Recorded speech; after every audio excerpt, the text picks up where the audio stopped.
সুপ্রিয় দর্শক, স্বাগত জানাচ্ছি সম্পাদকীয়তে। আমি আফজাল হোসেন রয়েছি আপনাদের সঙ্গে। তিনি ছিলেন জুলাই গণঅভ্যুত্থানের অন্যতম সমন্বয়ক, দায়িত্ব পালন করেছেন অন্তর্বর্তীকালীন সরকারের উপদেষ্টার, সেখান থেকে পদত্যাগ করে যোগ দেন জাতীয় নাগরিক পার্টিতে। বর্তমানে দলটির মুখপাত্রের দায়িত্ব পালন করছেন তিনি। বলছি আসিফ মাহমুদ সজীব ভুঁইয়ার কথা। আজ কথা বলবো তার সঙ্গে সমসাময়িক রাজনীতি নিয়ে। আমাদের আজকের সম্পাদকীয় সনদ, গণভোট, সংসদ, রাজপথ আর এসব নিয়ে কথা বলতে আমাদের সঙ্গে স্টুডিওতে আছেন আসিফ মাহমুদ সজীব ভুঁইয়া, মুখপাত্র জাতীয় নাগরিক পার্টি। দর্শক, আপনারাই আলোচনায় অংশ নিতে পারেন, জন্য আপনাদের ফোন করতে হবে টেলিভিশনে দেখানো নম্বরে, এছাড়া টেলিভিশনের পর্দায় দেখানো নম্বরে, এছাড়া ফেসবুকের মাধ্যমে আপনাদের মতামত পাঠাতে পারেন। আলোচনা শুরুতেই জানিয়ে দেবো এখনকার প্রধান শিরোনাম। হামে আক্রান্ত হলে দেখা দিচ্ছে শ্বাসকষ্ট, নিউমোনিয়া। 6 মাসের কম বয়সীরাও সংক্রমিত। একদিনে আরও 3 শিশুর মৃত্যু। হাসপাতালে রোগীর চাপে বাড়ছে উদ্বেগ। জ্বালানি সাশ্রয়ে সন্ধ্যা 6টায় দোকান বন্ধের সিদ্ধান্ত হলেও বাস্তব চিত্র ভিন্ন। পাম্পে অপেক্ষা যেন নিত্যদিনের চিত্র। জ্বালানি নিরাপত্তা নিশ্চিতে সচেষ্ট সরকার। জুলাই সনদ অক্ষরে অক্ষরে বাস্তবায়ন করবে বিএনপি, জানালেন চিফ হুইপ। গণভোটের রায় মেনে না নিলে সরকারের বিরুদ্ধে রাজপথে থাকার হুঁশিয়ারি বিরোধী দলের।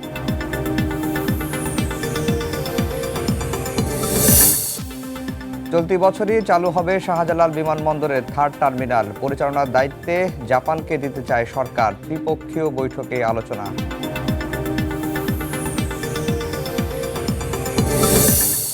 এবং দেশে আনা হলো মধ্যপ্রাচ্যে সংঘাতে নিহত বাংলাদেশি তারেকের মরদেহ। বিমানবন্দরে লাশ গ্রহণ করলেন 3 মন্ত্রী প্রতিমন্ত্রী। নিহত প্রবাসীদের আনতে সহায়তা দেবে সরকার।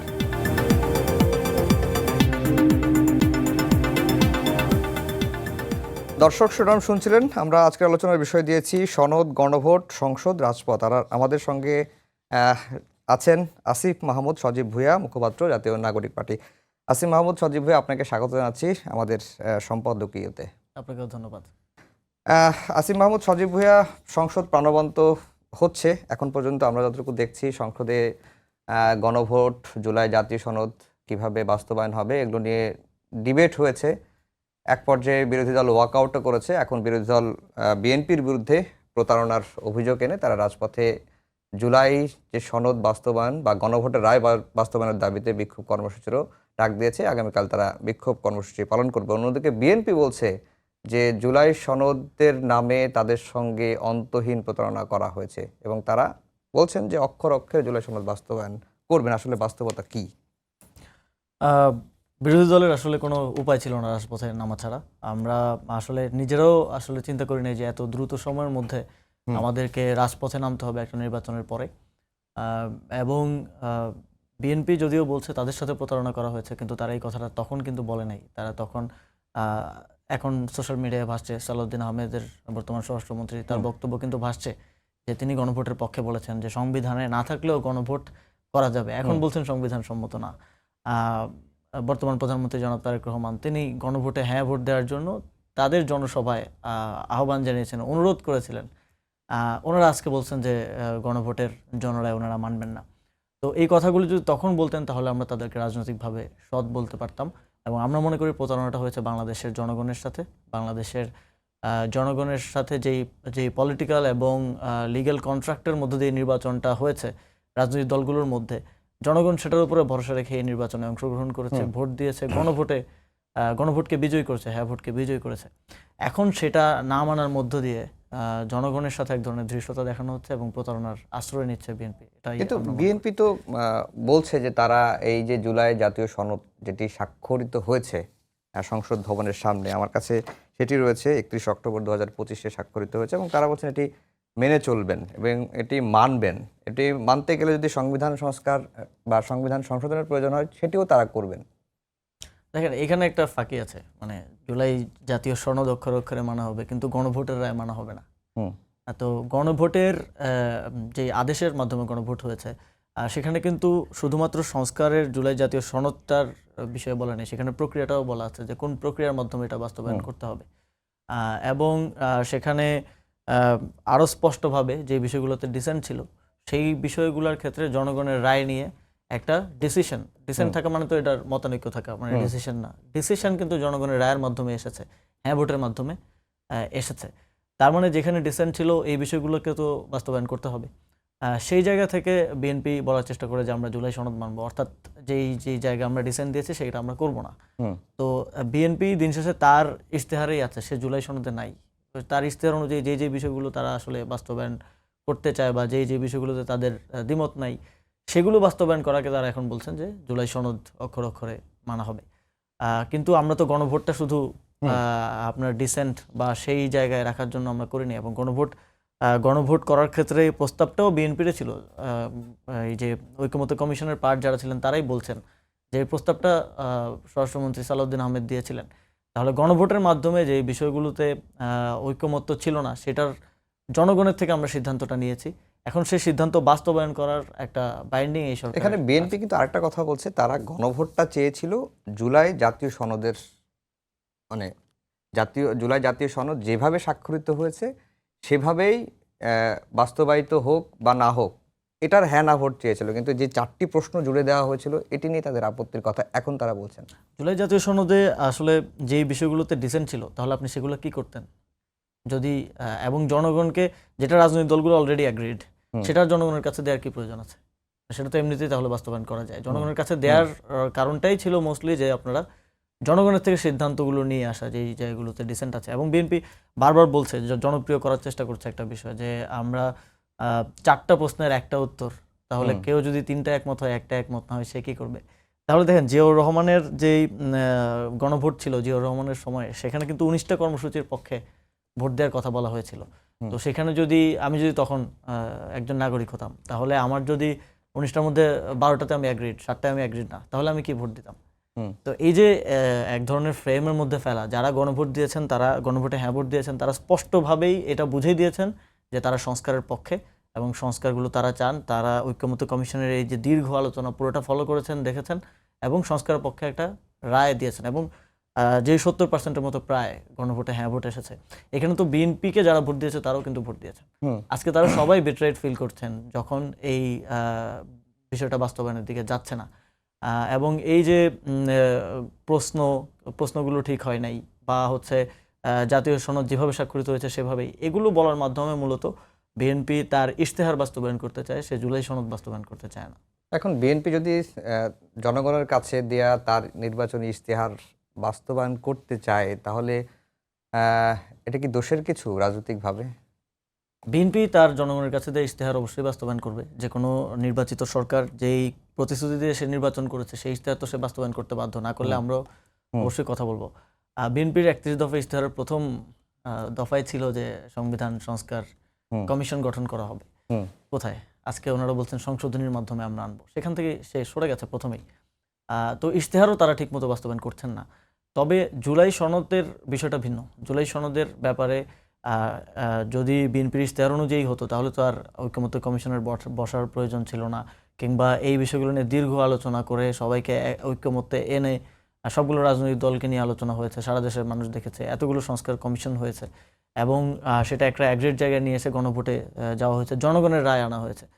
জনগণের রায় আনার পরে আমরা মনে করি যে আর কোনো কথা বাকি থাকে না, কারণ পিপল ইজ সভরেন এবং এই সংবিধান, এই আইন, এই দেশ, রাষ্ট্র সবকিছু এই পিপলের উপরে, জনগণ আসলে সকল ক্ষমতার উৎস, এটা আমাদের সংবিধানেই বলা আছে।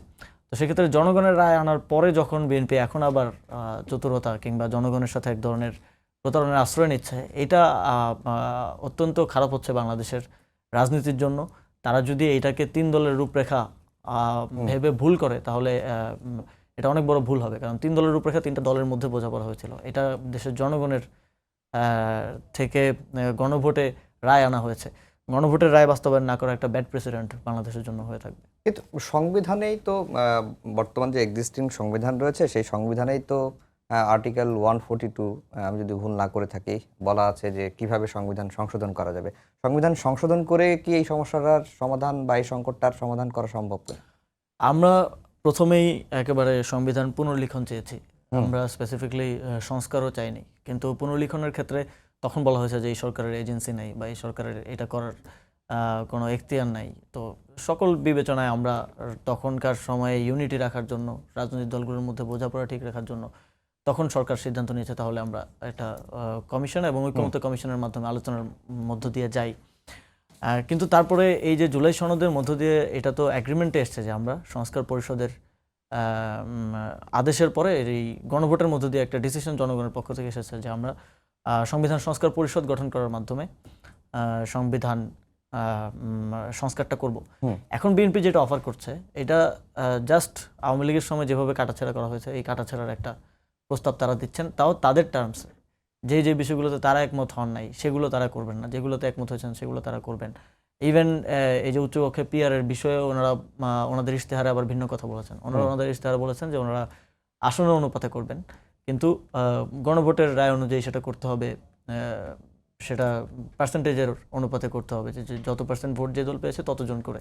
আসন অনুপাতে করলে আর উচ্চকক্ষের তো প্রয়োজন নাই, এটা তাহলে নিম্নকক্ষের একটা রেপ্লিকেট ভার্সন হয়, আরেকটা ভার্সন হয়। তো এটা জাস্ট রাষ্ট্রের টাকা অপচয় আর কতগুলো মানুষকে একটা জায়গায় পজিট করা, এতটুকুই পলিটিক্যাল পোস্টিং দেওয়ার থেকে বেশি কিছু বলে আমরা মনে করছি না। তো সেই জায়গা থেকে সংশোধনের মধ্য দিয়ে আবার কাটাছেড়া করা এই এক্সিস্টিং স্ট্রাকচারের উপরে, এটাতে আমরা কখনোই একমত ছিলাম না। আমরা পুনর্লিখন থেকে সরে এসেছি তখনকার ইউনিটির স্বার্থে, রাজনৈতিক এবং জাতীয় ঐক্যের স্বার্থে, কিন্তু সংস্কার থেকে আমরা সরে আসবো না। কিন্তু ধরেন সংস্কার হলো, সংস্কার মানে আপনারা কেন সংস্কারটা চাচ্ছেন? সংস্কার হলে যদি সেটি আবার আদালতে চ্যালেঞ্জ হওয়ার সম্ভাবনা তো থাকবে। সংশোধনী হলেও যেমন আছে, সংস্কার হলেও আছে। মানে আমরা চিরস্থায়ী কোনো কিছু করতে বা সমাধান করতে পারবো কি সংস্কার হলে? চিরস্থায়ী বলতে তো কিছু নাই। হ্যাঁ, পলিটিক্স তো সবসময় এটা একটা পলিটিক্যাল কন্ট্রাক্ট এবং সোশ্যাল কন্ট্রাক্টের মধ্য দিয়ে চলে। কিন্তু একটা রাষ্ট্রে সবচেয়ে গুরুত্বপূর্ণ হচ্ছে পিপলস উইল।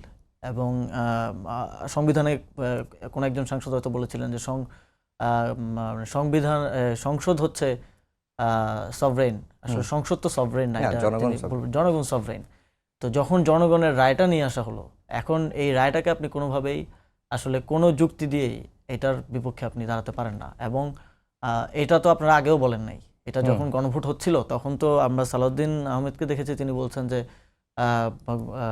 গণভোট হতে পারে, সংবিধানে না থাকলেও গণভোট এক্সট্রা কনস্টিটিউশনাল একটা বিষয় হিসেবে হতে পারে, কারণ জনগণের রায় সভরেন, সে একটা জায়গা ছিল। এবং আপনি যদি দেখেন এখন আমাদের অবস্থাটা হয়ে গেছে অনেকটা আওয়ামী লীগ যেভাবে 85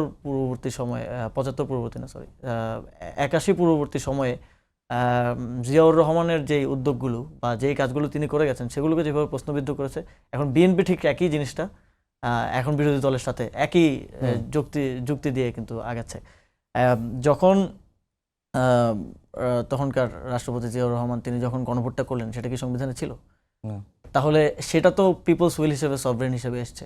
ওই একইভাবে ওই যে প্রশ্নের বিষয়ে তিনি তো 19টা দফার ক্ষেত্রে হ্যাঁ ভোট চেয়েছেন, তো এখনও 4টা দফায় চাওয়া হয়েছে। তো একই যুক্তিগুলো বিএনপি আমাদের উপরে বিরুদ্ধে দিচ্ছে, যেগুলো এতদিন তাদের বিরুদ্ধে আওয়ামী লীগ দেওয়া হতো। আসলে এবার মানে গণঅভ্যুত্থানের পর অনেকেই বিভিন্ন রাজনৈতিক আলোচনায় বলেন যে বিএনপি দিনে দিনে আওয়ামী লীগ হয়ে উঠতেছে আর জামাত দিনে দিনে বিএনপির মতো হয়ে উঠতেছে, যেটা বিএনপির আগের রোল ছিল আর কি।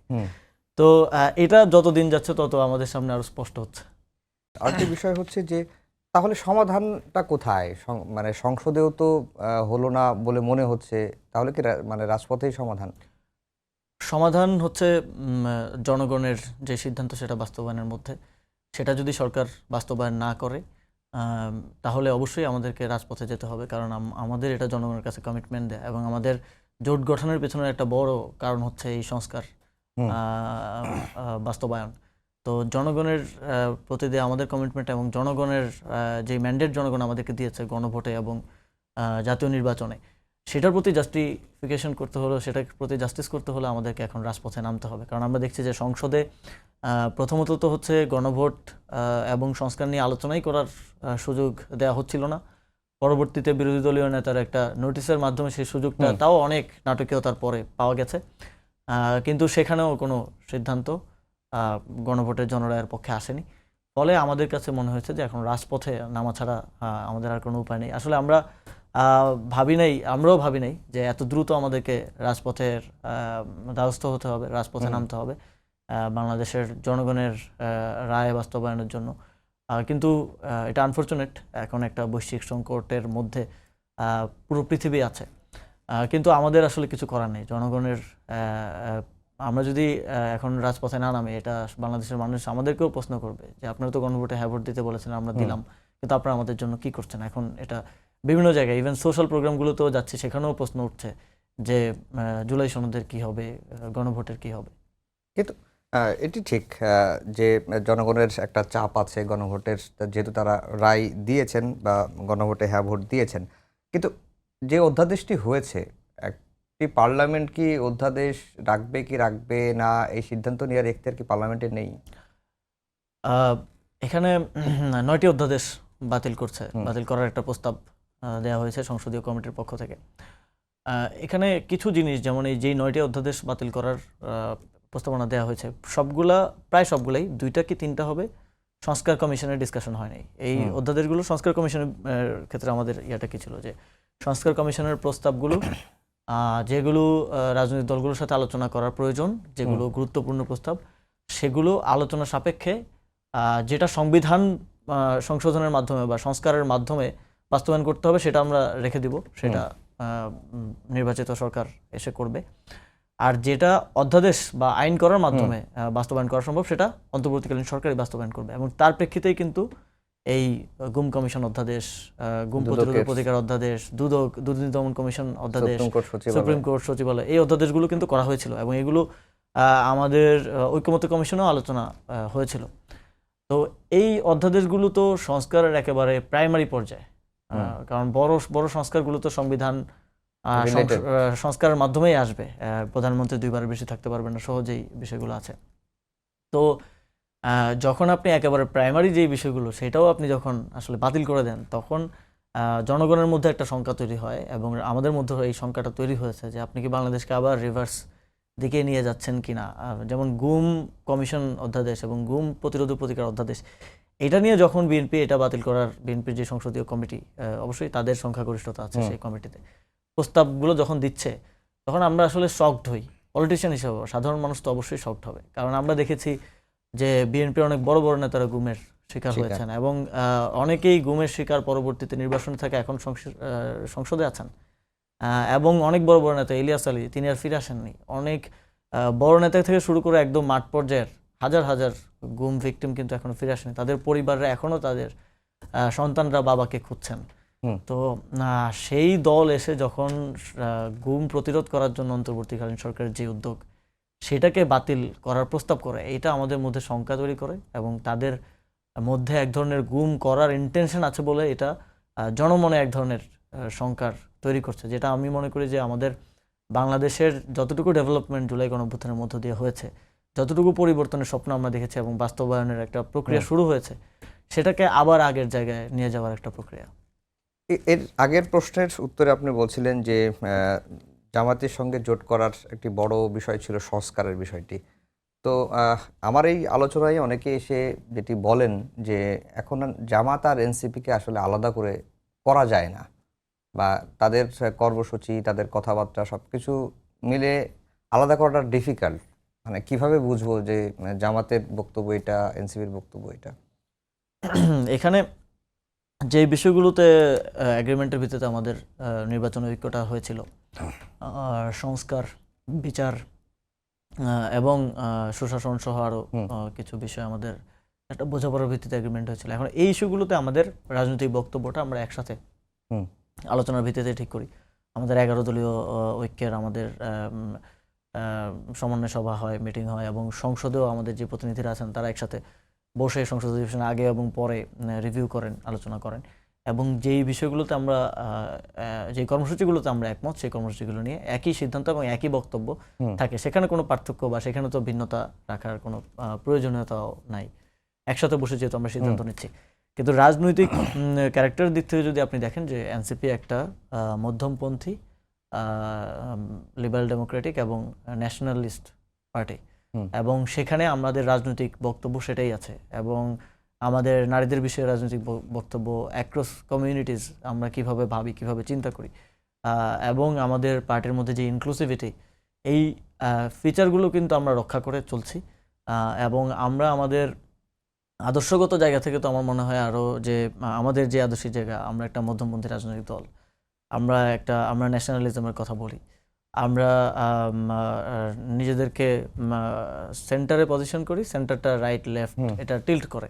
এটা খালেদা জিয়া একবার বলেছিলেন যে ডানের বামে, বামের ডানে।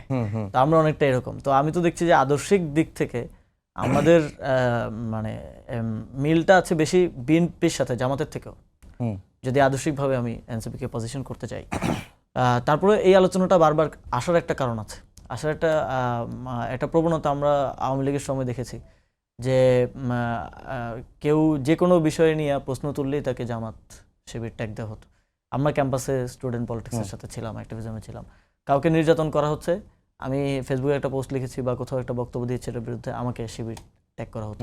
তো এটার মধ্য দিয়ে আপনাকে ডিলিজিটিমাইজ করা, আপনার রাজনৈতিক যেই ইস্যুটা আছে বা যেই বিষয়টা নিয়ে আপনি কথা বলছেন সেখান থেকে ডাইভার্ট করা এবং আপনাকে একটা ডিফারেন্ট জায়গায় নিজেকে ডিফেন্ড করার জায়গায় নিয়ে যাওয়ার একটা প্রক্রিয়া হিসাবে আমি মনে করি যে এই প্রশ্নটা বারবার করা হয় যে এনসিপি জামাত এক হয়ে গেছে বা এনসিপি জামাতের মধ্যে পার্থক্য নেই। এটা বিএনপির দিক থেকেই বেশি আসছে এবং এই প্রবণতাটা আমরা আওয়ামী লীগের সময় দেখেছি এবং বিএনপিও যখন তখন প্রশ্ন তুলতো তখন তাদেরকেও জামাত যুদ্ধাপরাধী ট্যাগ দেওয়া হতো। তো এখন একই জিনিস, এই যে একটু আগে যেটা বললাম যে বিএনপি দিনে দিনে আওয়ামী লীগের রাজনীতিটাকেই ধারণ করছে।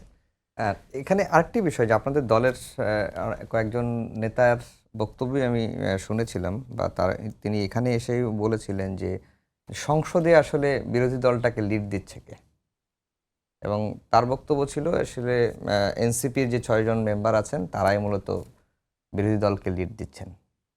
সংসদে সিদ্ধান্তগুলো আলোচনার ভিত্তিতে হয়। বিরোধী দলের প্রতিদিন অধিবেশনের আগেই ওনারা নিজেরা বসেন, আমাদের এমপিরা বসেন, এর বাইরেও আপনারা জানেন আমাদের জোটে আরও কয়েকজন এমপি আছেন, তারা বসেন এবং জামাত ইসলামের এমপিরা বসেন এবং সেখানে তারা আলোচনার ভিত্তিতে সিদ্ধান্ত গ্রহণ করেন যে কোন বিষয়ে বিরোধী দলীয় জোটের কী সিদ্ধান্ত হবে, সেটার মাধ্যমেই হয়।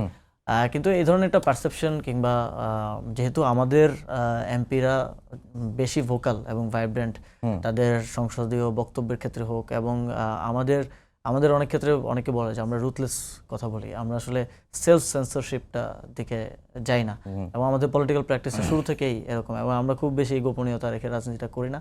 আমরা মূলত আমাদের জেনারেশনকে রিপ্রেজেন্ট করি এবং আমাদের জেনারেশনের তারা পলিটিক্সটাকে যেভাবে দেখে সেভাবে আমরা করার চেষ্টা করি। সেই জায়গা থেকে অনেকের মনে হয় যে এনসিপির 6 জন এমপি হলেও তাদের সংসদে অবস্থানটা এবং সংসদে তাদের বক্তব্য খুবই ভাইব্রেন্ট এবং ভোকাল থাকেন, সেই জায়গা থেকে এটা বলা হয়ে থাকে বা এই ধরনের একটা এবং নির্বাচনেও এনসিপির কারণেই কি জামাত এত আসন পেয়েছে? এটা কমপ্লিমেন্টারি আমি মনে করি যে জোট করার সুবিধাটা সবাই পেয়েছে। এটা জোট করার ফলে আমাদের একটা অবজারভেশন আছে নিজেদের যে জোট না করলে হয়তো ভোট শেয়ারটা এনসিপি আরও বেশি পেত, কারণ এনসিপি সেক্ষেত্রে 300 আসনের প্রার্থীদের সুযোগ পেত, আমরা মাত্র 30টা আসনের প্রতিদ্বন্দ্বিতা করেছি। আবার জোট না করলে সেক্ষেত্রে আমাদের সংসদের প্রতিনিধিত্ব হয়তো আরও কিছুটা কমে যেত, হয়তো জেতার মতো মার্জিন খুব বেশি যে 6 জন পেয়েছেন তারা পেতেন না। আবার একই জিনিসটা যেই আসনগুলোতে জামাতে ইসলামী বা আমাদের অন্যান্য জোট সঙ্গীরা খুবই কম মার্জিনে জিতেছেন সেখানে তো এনসিপির ভোট আছে। তো এটা কমপ্লিমেন্টারি বোথ সাইডে, এটা জামাত সহ অন্যান্য জোট সঙ্গীরাও উপকৃত হয়েছেন, এনসিপিও উপকৃত হয়েছে। আপনি নির্বাচনটা করলেন না কেন শেষ পর্যন্ত? আপনি তো ঘোষণা দিয়েছিলেন স্বতন্ত্র নির্বাচন করবেন এবং গণমাধ্যমে খবর আসছিল যে আপনি বিএনপির দিকে হয়ে নির্বাচন করবেন, এ ধরনের খবর কিন্তু এসেছিল, কিন্তু শেষ পর্যন্ত আপনি নির্বাচনে গেলেন নাকি? না, বিভিন্ন ধরনের রিউমার ছড়িয়েছে যে বিএনপির দিকে যাচ্ছে, গণ অধিকার পরিষদের দিকে যাচ্ছে, আবার বিভিন্ন ধরনের রিউমার ছিল, অথবা স্বতন্ত্র করছে, এটা আমার বক্তব্য ছিল। আমি স্বতন্ত্র নির্বাচনটা করার পরিকল্পনা করেছিলাম, কিন্তু যখন পার্টিতে জয়েন করার আলোচনাটা শুরু হয়, এনসিপিতে জয়েন করার, তখন একটা ক্রাইসিস সিচুয়েশনের মধ্য দিয়ে আমাদের পার্টি যাচ্ছিল এবং যেহেতু জোট গঠন খুব দ্রুত সময়ের মধ্যে আমাদের করতে হয়েছে, আমরা একেবারে শেষ সময়ে জোট প্রক্রিয়ার মধ্যে অন্তর্ভুক্ত হয়েছি এবং পার্টিতে 300 আসনে অন্তত পক্ষে 1500 জন নমিনেশন নেয়ার জন্য আসলে আবেদন করেছিলেন। তো সবার একটা আগ্রহ ছিল যে নির্বাচনটা করবেন। যখন আমরা শুধু 300 আসন থেকে 30টা আসনে নেমে আসলাম তখন অনেকেই আসলে কষ্ট পেয়েছেন এবং জোট গঠন প্রক্রিয়া নিয়ে অনেকের ভিন্ন ভিন্ন মতামত ছিল। যেহেতু আমরা একটা সেন্ট্রাস্ট পার্টি, এখানে বিভিন্ন ধরনের চিন্তাধারার লোকজনের মধ্য দিয়ে এই পার্টিটা গঠিত হয়েছে, ফলে তখন পদত্যাগ করার মতো অনেকের পরিস্থিতি ছিল, কয়েকজন পদত্যাগ করেছিলেনও। তো ওইরকম একটা ক্রাইসিস সিচুয়েশনে পার্টিতে কোনো একজন সিনিয়র লিডারের পার্টির দায়িত্বটা গ্রহণ করা, নির্বাচন পরিচালনার দায়িত্বটা গ্রহণ করা খুব গুরুত্বপূর্ণ ছিল এবং আমাদের একটা আলোচনায় আমাদের আহ্বায়ক বলছিলেন যে প্রয়োজন আমি নির্বাচন করব না, কিন্তু পার্টির হাল কাউকে ধরতে হবে। সেখান থেকেই আমি সিদ্ধান্ত নিই যে ইলেকট্রাল পলিটিক্সটা করার সুযোগ হয়তো সামনে আরও আসবে। তো এখন পার্টির হালটা ধরা এবং কিন্তু গণমাধ্যমের একটা রিপোর্টের হেডলাইন আমি এখানে একটু বলতে চাই যে অন্তর্বর্তী সরকারের সাবেক 2 উপদেষ্টা মাহফুজ আলম ও আসিফ মাহমুদ সজীব ভুঁইয়াকে জোটের প্রার্থী করতে রাজি নয় জামাত ইসলামী। দলটির বক্তব্য, প্রার্থী করলে 2 উপদেষ্টার বিতর্কিত কাজের দায় পড়বে জামাত এনসিপি জোটের উপর। এরকম কি এই নিউজটা আমিও দেখেছিলাম। অনেকটা রিউমার ভিত্তিক নিউজ। এই নিউজের ভিতরে কোনো সূত্র বা কিছু নাই, ওই গোপন সূত্রে পাওয়া বা এরকম বিভিন্ন ধরনের দেয়া আছে। আসলে আমাদের যেই বিষয়টা এই নিউজে মূলত বলতে চেষ্টা করা হয়েছে যে বিতর্কের দায় আসতে পারে। আপনি যদি দেখেন যে বিতর্ক তো অনেককে নিয়েই আছে। বিতর্ক সরকারের যারা ছিলেন এবং সরকারের বাইরে যারা ছিলেন, ক্যান্ডিডেট, আরও অনেক ক্যান্ডিডেটকে নিয়ে নানা ধরনের বিতর্ক আছে। তো সেই বিতর্কের কারণে যদি হতো তাহলে তো আরও অনেকেই সেক্ষেত্রে করতে পারতেন না। আর মাহফুজ আলম তো এই পুরো প্রক্রিয়ার সাথেই ছিলেন না। তো ফলে এই নিউজটা সে সময় এক ধরনের ভেরিফাই করার অ্যাপ্রোচ থেকে একটা নির্দিষ্ট পত্রিকা থেকে করা হয়েছিল, আমি নামটা বললাম না। মাহফুজ আলম ওই প্রক্রিয়ার সাথে ছিলেন, ইভেন তিনি আমাদের দলেও আসেননি। তিনি অল্টারনেটিভ নামে একটা উদ্যোগ শুরু করেছেন এবং আমি সে সময় দলের দায়িত্ব গ্রহণ করার জন্য এই নির্বাচনে অংশগ্রহণ করিনি এবং এখন আবার ইলেকটোরাল রাজনীতির দিকে যাচ্ছে। ডিপি স্টেটের কথা এই কিছুদিন আগে আপনি বলেছিলেন, সেটি নিয়ে খুব আলোচনা হয়েছিল এবং বলার পরে আবার আপনার বক্তব্যে আসলে কি বলতে চান এটার ব্যাখ্যাও গণমাধ্যম চেয়েছিল। আমরা একটু ব্যাখ্যা চাই যে ডিপি স্টেট বলতে আপনি কি বুঝাইয়েছেন বা কারা আসলে কি প্রস্তাব দিয়েছিল, 2029 পর্যন্ত কেন ক্ষমতায় থাকার কথা বলেছিল অন্তর্বর্তীকালীন সরকারকে এবং কি কি শর্ত ছিল, যদি একটু খোলাসা করেন। এখানে যখন সরকারের মেয়াদ নিয়ে নানা ধরনের আলাপ আলোচনা মাঠে ছিল এবং সরকারের মেয়াদ কতদিন হবে, নির্বাচনের তারিখ ঘোষণা, এই সব কিছু নিয়ে কেউ বলছে 6 মাস, বিএনপি বলছিল 6 মাস, আবার কেউ বলছে 5 বছরের আলাপত জনগণের দিক থেকেই এসেছিল। তখন একটা নির্দিষ্ট গোষ্ঠীর পক্ষ থেকে সরকারের আমার জানার মতো আরও কয়েকজনকে ওই অ্যাপ্রোচটা করা হয় এবং আমাদের তরুণ উপদেষ্টারা যারা ছিলাম তাদের সাথে তাদেরকেও একটা অ্যাপ্রোচ করা হয় যে তাদের কিছু ইন্টারেস্ট আছে পলিসির দিক থেকে এবং আরও বিভিন্ন বিষয়ে, সেগুলোর বিষয়ে বোঝাপড়ার স্বার্থে ইভেন সংস্কার নিয়েও তাদের কিছু অবজারভেশন আছে, সেই সংস্কারটা কীভাবে হওয়া উচিত কিছু কিছু ক্ষেত্রে। তো সেগুলো ইনকর্পোরেট করার শর্তে সরকারকে 2029 সাল পর্যন্ত ক্ষমতায় থাকার একটা প্রস্তাব তখন ছিল। কিন্তু স্বাভাবিকভাবেই সরকার এইটার দিকে যায়নি। সরকার খুব প্রথম দিক থেকে সরকার অনেকে অনেক কথা বলেছে যে নির্বাচন হবে না, ইভেন টকশোতে বসে অনেকে বলেছে যে লিখে দিচ্ছে নির্বাচন হবে না। কিন্তু সরকার খুবই কমিটেড ছিল যে সংস্কারের একটা পর্যায়ে নিয়ে, যেটা জুলাই সনদের মাধ্যমে একটা পর্যায়ে সংস্কারটা গিয়েছিল এবং একেবারেই লাস্ট মোমেন্টে গিয়েছিল, নির্বাচনের প্রায় 2 মাস, মাত্র 2 মাস 1.5 মাস আগে। এবং বিচারের একটা পর্যায়ে পর্যন্ত বিচারটা বাস্তবায়ন করে, যেমন শেখ হাসিনার ফাঁসির রায়টা হয়েছে এবং কিছু গুরুত্বপূর্ণ মামলায় অগ্রগতি হয়েছে। বিচার তো একটা দীর্ঘ প্রক্রিয়া, বাকি মামলাগুলো তো চলমান আছে। পর্যায়ে নেওয়ার পর সরকার ডেমোক্রেটিক ট্রানজিশনের দিকে যাবে। আমাদের সবসময় মোটোই ছিল 3টা: সংস্কার, বিচার, নির্বাচন, এবং সেটার দিকে সরকার খুব ফার্মলি এগিয়েছে। ইভেন যখন লন্ডনে বৈঠক হয়, বৈঠকের পরে কিন্তু সরকার 2টা সম্ভাব্য ডেটের কথা বলেছিল, একটা ফেব্রুয়ারি আর একটা এপ্রিল যদি সংস্কার দেরি হয়। সরকার কিন্তু ওই যে একটা সুইং করার একটা সুযোগ ছিল, সেটাও কিন্তু সরকার নেয়নি। সরকার ফেব্রুয়ারি একদম ফার্স্টেস্ট পসিবল টাইমেই সরকার নির্বাচনটা দিয়েছে। তো আমাদের জায়গা থেকে আমরা এই ধরনের কোনো ফাঁদ কিংবা এই ধরনের কোনো প্রস্তাবে সায় দেই নাই। এটা ওই সময় হাসনাত আব্দুল্লাহ একটা স্ট্যাটাস দিয়েছিলেন যে কোনো বিদেশি দূতাবাস আওয়ামী লীগকে পুনর্বাসনের চেষ্টা করা হচ্ছে, এরকম ওই সময় কি? এখানে অনেক স্টেক হোল্ডার আছে যারা আওয়ামী লীগকে পুনর্বাসন করতে চায়। এখানকার কর্পোরেট এস্টাবলিশমেন্ট যারা আওয়ামী লীগের ক্ষমতায় থাকার সুবিধা নিয়ে ঋণ খেলাপি করে তাদের বিজনেসকে শক্তিশালী করেছে, তাদের তো ইন্টারেস্ট আছে অবশ্যই আওয়ামী লীগকে ফিরিয়ে আনার। এখানকার মিডিয়া এস্টাবলিশমেন্ট যারা বেশিরভাগ আওয়ামী লীগের সময়ে লাইসেন্স পেয়েছেন বা আওয়ামী লীগের সাথে একটা বোঝাপড়ায় ছিলেন অভ্যুত্থানের পূর্ব পর্যন্ত, বা এখনও তাদের হয়তো কেউ কেউ থাকতে পারেন। এখানকার এর বাইরেও বিভিন্ন দূতাবাস কিংবা বিভিন্ন দূতাবাসের পক্ষ থেকে আমাদের সাথেও যখন বায়োলেটারাল মিটিং হতো তখন বলার চেষ্টা করা হতো যে আওয়ামী লীগকে নির্বাচন করতে না দেওয়াটা কি গণতন্ত্রের প্রতি হুমকি কিনা, এবং বিভিন্ন আওয়ামী লীগকে নির্বাচন করতে না দিলে নির্বাচন গ্রহণযোগ্য হবে কিনা, এই একটা ইনক্লুসিভ নির্বাচন হবে কিনা, এই কথাগুলো আসতো।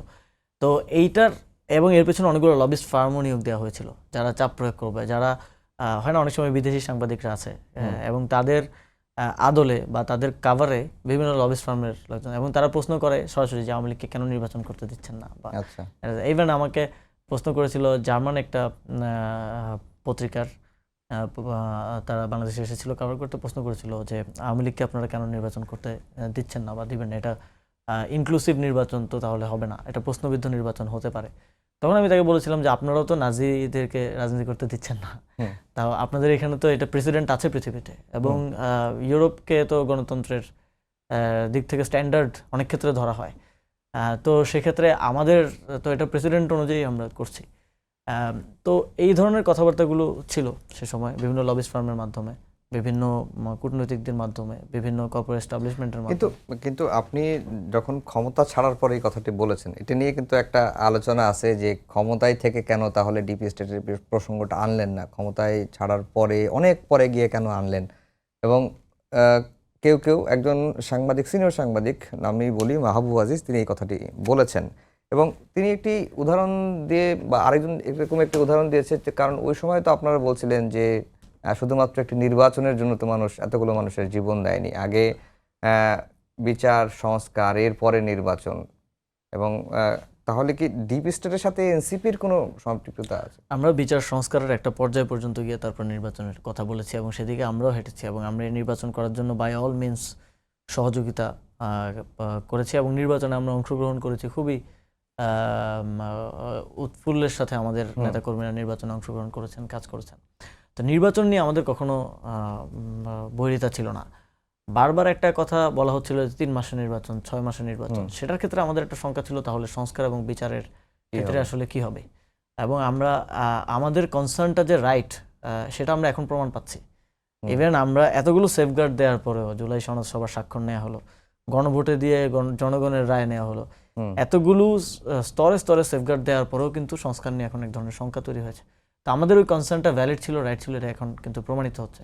কিন্তু কখনো নির্বাচন বানচাল করা আমাদের উদ্দেশ্য ছিল না। উদ্দেশ্য থাকলে কেউ স্বেচ্ছায় আসলে ক্ষমতা ছেড়ে দেয় না।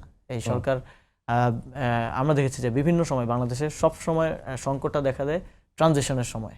আমরা দেখেছি এই বিএনপি সরকারই কিন্তু 96 নির্বাচন করে টিকতে পারে নাই, তাকে পদত্যাগ করতে হয়েছিল এবং তত্ত্বাবধায়ক সরকারের অধীনে নির্বাচনে যেতে হয়েছিল। পরবর্তীতে যদিও বিএনপি তত্ত্বাবধায়ক সরকারের অধীনে নির্বাচনের জন্য আন্দোলন করেছে। তো ট্রানজিশনটা সবসময় খুবই ক্রুশিয়াল হয়, এবং বাংলাদেশের যেই সরকার এসে তারা ক্ষমতা ছাড়তে চায় না, এবং আওয়ামী লীগের ক্ষমতা না ছাড়তে চাওয়ার জায়গা থেকেই তো সকল সমস্যার উৎপত্তি এবং ফ্যাসিবাদের জন্ম। কিন্তু এই সরকার কিন্তু ক্ষমতা ছাড়ার ব্যাপারে কোনো ধাক্কাধাক্কি করে নাই। সরকার যেই ডেট দিয়েছে, ডিউ ডেটেই তারা ক্ষমতা ছেড়েছে। যদিও নানা ধরনের কথা হয়েছে যে সরকার ক্ষমতা ছাড়বে না, ক্ষমতা পেলে কেউ ছাড়তে চায় না। এবং আমরা দেখেন, আমরা নির্বাচনে অংশগ্রহণ করিনি, 2 জন তরুণ উপদেষ্টা যারা পদত্যাগ করেছিলাম। তারপরে কিন্তু আমরা সরকারের এবং নির্বাচনের একটা নিরপেক্ষতার স্বার্থে যে প্রশ্নগুলো উঠছিল, আমাদের পদত্যাগের দাবি তো বিএনপি করেছে, অথচ বিএনপি আগের উপদেষ্টা পরিষদ থেকে নিয়ে মন্ত্রী বানিয়েছে।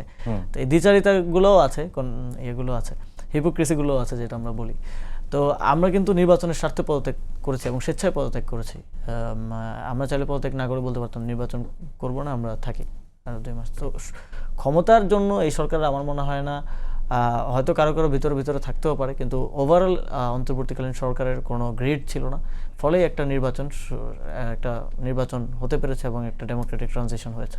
আপনি সংসদ নির্বাচন করেন নাই, তবে সিটি কর্পোরেশন নির্বাচন করবেন। এর মধ্যে দল থেকে আপনার প্রার্থী তালিকা চূড়ান্ত করা হয়েছে। ঢাকা দক্ষিণে আপনি মেয়র পদে নির্বাচন করবেন। ঢাকা দক্ষিণে নিয়ে আপনার পরিকল্পনা কি? আমার সিটি কর্পোরেশনগুলো নিয়ে কাজ করার অভিজ্ঞতা আছে। আমি স্থানীয় সরকার মন্ত্রণালয়ে যখন দায়িত্বে ছিলাম, দেশের সকল সিটি কর্পোরেশন, পৌরসভা, উপজেলা, জেলা পরিষদ সবকিছুই আমার দায়িত্বাধীন ছিল। তখন যদিও খুব ডিটেইলসে গিয়ে স্পেসিফিক কাজ করার সুযোগ হয় নাই, যেহেতু সবগুলোই ওভারলুক করতে হতো। কিন্তু সিটিতে অনেক সমস্যা তখন আমরা আইডেন্টিফাই করেছি, এবং ঢাকা শহরটা যেভাবে গড়ে উঠেছে, অত্যন্ত অপরিকল্পিত শহরের দিক থেকে র্যাঙ্কিং করা হলে আমরা ফার্স্ট সেকেন্ড আসতে পারি, এবং জনসংখ্যার দিক থেকে আমরা র্যাঙ্কিং অনেক এগিয়ে।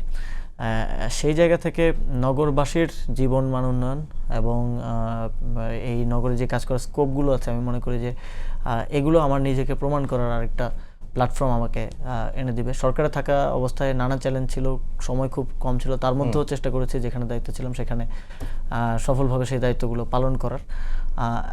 এখন আমি মনে করি যে এটা একটা প্ল্যাটফর্ম যেখানে কাজ করার অনেক স্কোপ আছে, এবং অনেকগুলো কাজ আমরা শুরুও করেছিলাম, সেগুলো বাস্তবায়ন করার সুযোগ আছে। এবং নির্বাচনের ক্ষেত্রে দলের দিক থেকেও একটা সিদ্ধান্ত হয়েছে যে দক্ষিণ সিটি কর্পোরেশনে আমাকে নির্বাচন করার জন্য বলা হয়েছে। তো সেই জায়গা থেকেই নির্বাচনের প্রস্তুতি নিচ্ছি। সেই নির্বাচন কি এককভাবে হবে নাকি আবারও জোটগতভাবে? এ বিষয়ে এখনো কোনো আলোচনা বা সিদ্ধান্ত আসে নাই। আমরা এককভাবেই প্রস্তুতি গ্রহণ করছি। শেষ পর্যন্ত কী হবে বলা যাচ্ছে না, তবে আমাদের যেই স্থানীয় সরকার নির্বাচন পরিচালনা কমিটি, তার সারা দেশে এখন আমরা প্রার্থী তালিকা করা হচ্ছে, সেগুলো ধাপে ধাপে ঘোষণার প্রক্রিয়াটাও শুরু হয়ে গেছে। তবে যেভাবে নির্বাচন হোক, আমি নির্বাচনে অংশগ্রহণ করব, এবং ইনশাল্লাহ নগরবাসী যদি মনে করে যে আমি তাদের জন্য কাজ করার জন্য যোগ্য, সেক্ষেত্রে কাজ করব। কিন্তু মানে সংসদ নির্বাচন আপনারা জোটগতভাবে করলেন, এবং স্থানীয় নির্বাচনে জোটগতভাবে করলে মানে তাহলে আপনাদের দলের এককভাবে জনপ্রিয়তা কিভাবে যাচাই হবে? ইনফর্মাল অনেক আলোচনা আছে, বাট ফর্মালি এখনো আমাদের এই পুরো স্থানীয় সরকার নির্বাচনের বিষয়টা নিয়ে আলোচনা করার সুযোগ হয়ে ওঠে নাই। কারণ আপনি জানেন যে অনেকগুলো চ্যালেঞ্জ একসাথে ডিল করতে হচ্ছে। ইভেন সংস্কারের বিষয়টা নিয়ে তো রাজপথেই নামতে হচ্ছে, এবং এইগুলো নিয়ে আমরা একটু কাজ করছি। আবার স্থানীয় সরকার নির্বাচনটা কবে হবে না হবে এই বিষয়ে কিন্তু একটা স্পষ্ট রোডম্যাপ নেই, বিএনপি প্রশাসক নিয়োগ দিচ্ছে, ফলে এটা নিয়ে সেভাবে আলোচনা হয়নি। আলোচনার পরে হয়তো জানা যাবে। তবে আমরা আমাদের মনে করি নির্বাচনের মধ্য দিয়ে আমাদের একটা বোঝাপড়া হয়েছে যে আমাদের কোথায় কোথায় গ্যাপ আছে, কোথায় কোথায় কাজ করার সুযোগ আছে এনসিপিকে অ্যাজ এ শক্তিশালী পার্টি তৈরি করার জন্য। সেই জায়গাগুলো নিয়ে আমরা এখন ফোকাস দিয়ে কাজ করছি। যেমন এখন শুনবেন যে আমাদের সব নেতারাই বলছেন যে আমরা সংগঠন গোছানোতে মনোযোগ দিচ্ছি। আমরা একটা শক্তিশালী সংগঠনের প্রয়োজনীয়তা অনুভব করেছি এই নির্বাচনে। আমাদের সমর্থন আছে, ভোট আছে, আমাদেরকে মানুষ অনেক সমর্থন দেখিয়েছে এই নির্বাচনে, কিন্তু সাংগঠনিক সক্ষমতা এবং সাংগঠনিক কিছু শর্টকামিংসের কারণে, সমন্বয়ের অভাবের কারণে, এবং বাস্তবতাও আছে আমরা মাত্র 1 বছর সময় পেয়েছি, আমরা কিছুটা পিছিয়ে গিয়েছি বলে আমাদের একটা আত্মসমালোচনার জায়গা আছে। সেই জায়গা থেকে আমরা এইগুলো এখন ওভারকাম করার দিকে বেশি মনোযোগটা দিচ্ছি। এই যে আগে যেমন বলতো বিএনপি জামাত জোট, এখন জামাত এনসিপি জোট, এবং আপনার সাবেক একজন সহকর্মী মাহফুজ আলমের কথা আমার মনে পড়লো হঠাৎ করে। তিনি একটি ইন্টারভিউতে বলছিলেন যে জামাত আসলে যে ধরনের রাজনীতি করে, তার সঙ্গে জোটে গিয়ে আবার স্বাতন্ত্র্যটা বজায় রেখে আবার ব্যাক করা, সেটি আসলে খুব কঠিন বিষয়। আপনার কাছে কি মনে হয়? এটা আসলে ডিপেন্ড করবে এনসিপির নেতৃত্বের সক্ষমতার উপর, এবং আমার মনে হয় যে এনসিপির যেই রাজনৈতিক আদর্শ এবং বোঝাপড়া, সেই জায়গায় জামাতের সাথে একেবারে মিলে যাওয়ার কোনো সুযোগ আসলে নাই। এবং এই যে একটা কথা আসে যে এনসিপি বিলুপ্ত হয়ে যাবে, বা এই সম্ভাবনাটা তো জোটে থাকা বা না থাকা যে কোনো পরিস্থিতিতেই আসলে আছে। এই নির্বাচনে যদি একটা ভালো ফলাফল এনসিপি না করতে পারতো, তাহলে এনসিপির জন্য রাজনীতিটা আরও চ্যালেঞ্জিং হয়ে যেত, সংসদে প্রতিনিধিত্ব না থাকলে আরও কঠিন হয়ে যেত। তো এই নির্বাচনের মধ্য দিয়ে একটা প্রুফ পয়েন্ট তৈরি হয়েছে, এবং অনেকে বলছিল যে নির্বাচনের পরে এনসিপিকে খুঁজে পাওয়া যাবে না, এনসিপির নেতারা পালিয়ে যাবে, আওয়ামী লীগ ফিরে আসবে, অনেক কথাই কিন্তু ছিল। কিন্তু এনসিপি এই নির্বাচনে বোথ ভোট শেয়ার এবং সিট শেয়ার উভয় ক্ষেত্রে তৃতীয় অবস্থান অর্জন করার মধ্য দিয়ে এনসিপির রাজনৈতিক শেকড়টা আরও শক্তিশালী হলো। এখন এই শক্তিশালী শেকড়ের উপরে আরও পরিচর্যার মাধ্যমে আমরা এনসিপিকে শক্তিশালী করে গড়ে তুলতে চাই। জোট আমাদের একটা রাজনৈতিক স্ট্র্যাটেজি, কৌশল, এবং আমরা মনে করি যে এই রাজনৈতিক প্রশ্নগুলো এখন আছে বাংলাদেশের জন্য জনগুরুত্বপূর্ণ, সেই প্রশ্নগুলোতে একসাথে আমাদের লড়াইটা আরও শক্তিশালী হবে। সেই জায়গা থেকে আমরা এখনও জোট প্রক্রিয়াটার মধ্যে আছি। কিন্তু এনসিপি রাজনীতিটা, যেটা আমি ইতিপূর্বে বললাম, আদর্শগতভাবে জামাতের থেকে ডিফারেন্ট, এবং সেই জায়গা থেকেই এনসিপি তার ওই পাটাতনের উপরে দাঁড়িয়ে তার রাজনীতিটা নির্মাণ করবে। যে আমরা একেবারে শেষের দিকে চলে এসেছি, ক্রিকেটার সাকিবকে নিয়ে একটা প্রশ্ন করতে চাই, কি হয়েছিল তার সঙ্গে এবং তাকে খেলতে না দেওয়ার পেছনে আপনার কথাটাই সবচেয়ে বেশি এসেছে। সাকিব আল হাসানের বিষয়টাতে আসলে বোর্ডের যখন আমি দায়িত্ব গ্রহণ করার পরে বোর্ডে কিছুটা পরিবর্তন আসে এবং বোর্ডের লিডারশিপ তখন তাকে বাংলাদেশে নিয়ে আসার একটা প্রক্রিয়া নিয়ে তারা কাজ করছিলেন এবং প্রক্রিয়াটা অবশ্যই রিকনসিলিয়েশন জুলাই গণঅভ্যুত্থানের সময় কিংবা পূর্ববর্তী সময়ে ফ্যাসিবাদী সরকারের সাথে তার যেই সম্পর্ক সেটা নিয়ে জনগণকে একটা পরিষ্কার বক্তব্য দেয় এবং জনগণের সাথে আমার অবস্থানটা ছিল যে যদি বাংলাদেশের জনগণ কে কনভিন্স করা যায়, কনভিন্স না, বাংলাদেশের জনগণ আসলে খুব কম কিছুতেই খুশি হয়ে যায়, অ্যাকনোলেজ করলেও হতো, তাহলে আমাদের দিক থেকে কোনো সমস্যা নেই। কিন্তু যে আইনি জটিলতাগুলো ওনার আছে সেগুলো তো অবশ্যই ওনাকে ডিল করতে হবে, সেটা রাষ্ট্রের যে কোনো নাগরিককে ডিল করতে হয়, সেটা ইভেন যে যারা সরকার আছে তাদেরকেও ফেস করতে হয়। সেক্ষেত্রে আমরা অবশ্যই নমনীয় হতাম, কিন্তু এবং এটা একটা প্রক্রিয়াও চলছিল এবং তিনি একটা পর্যায়ে রাজিও ছিলেন। তিনি বলছিলেন যে আমাকে শেখ হাসিনা তখন প্রধানমন্ত্রী যদি অনুরোধ করে আমি তো ফেলতে পারি না, বাধ্য হয়ে নির্বাচনটা করতে হয়েছে। তো আমাদের অবস্থানটা ছিল বা বোর্ডের তখনকার অবস্থান ছিল যে এটাই আপনি জনগণকে বলেন যে আপনি বাধ্য হয়ে নির্বাচনটা করেছেন, আপনি এই যে মিউটেনি হয়েছে, এই যে হত্যাযজ্ঞ হয়েছে, এটার সাথে এটাকে সমর্থন করেন না, তাহলে আমাদের জন্য ইজিয়ার হয় টু গেট অ্যাওয়ে। কিন্তু তিনি আমরা দেখলাম বরং রিভার্স নিয়ে তিনি শেখ হাসিনার জন্মদিনে, যখন শেখ হাসিনা বাংলাদেশে সাজাপ্রাপ্ত আসামি, পলাতক আসামি, তার জন্মদিনে তাকে শুভ জন্মদিন আপা লিখে যখন আসলে পোস্টটা করেন, তখন কোনো নৈতিক অবস্থান থাকে না, নৈতিক কোনো উপায় থাকে না যে আমরা আসলে তাকে বাংলাদেশে খেলার সুযোগটা দিব। এবং এই সিদ্ধান্তটা আমার একক ছিল না, অবশ্যই এই ধরনের গুরুত্বপূর্ণ সিদ্ধান্ত এককভাবে নেওয়ার সুযোগও থাকে না, সরকারের একটা কালেকটিভ সিদ্ধান্ত ছিল, অবশ্যই আমি যেহেতু দায়িত্বে ছিলাম আমি বাস্তবায়ন করেছি। আচ্ছা, আপনি যখন সরকারের উপদেষ্টা ছিলেন, তখনকার লাইফ বা সরকারের ভেতরে সরকার থাকে, আমলাতন্ত্র থাকে, এরপরে যখন আপনি এখন রাজনীতিতে ব্যাক করেছেন, মানে পার্থক্যটা কি? মানে সরকার চালানো কতটা কঠিন? আমি আসলে এই সময়টাকে আসলে এনজয় করছি যদি বলতে চাই, কারণ বিগত যেই 16 মাস সরকারে ছিলাম খুবই টায়ারিং পরিস্থিতি ছিল এবং একেবারে 9 to 5 অফিস, তারপরে আবার কাজ করা এবং লোকাল গভর্নমেন্ট মিনিস্ট্রি, কাজের চাপটা অনেক বেশি এবং স্থানীয় প্রতিনিধিরা না থাকায় অনেকগুলো ডিসিশন যেগুলো মেয়রের নেওয়ার কথা সেটা আসছে মন্ত্রীর কাছে। তো এবং সেখানে থাকলে অনেক কথা আসলে বলা যায় না।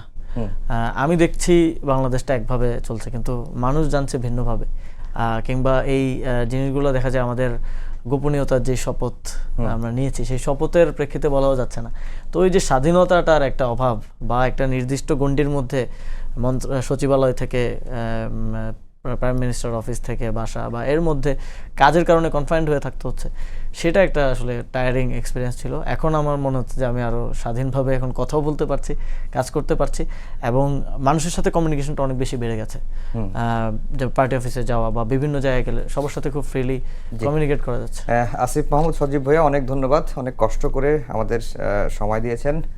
এই ছিল আমাদের আজকের সম্পাদকীয়তে। আগামীকাল আবারও দেখা হবে একই সময়ে। শুভরাত্রি।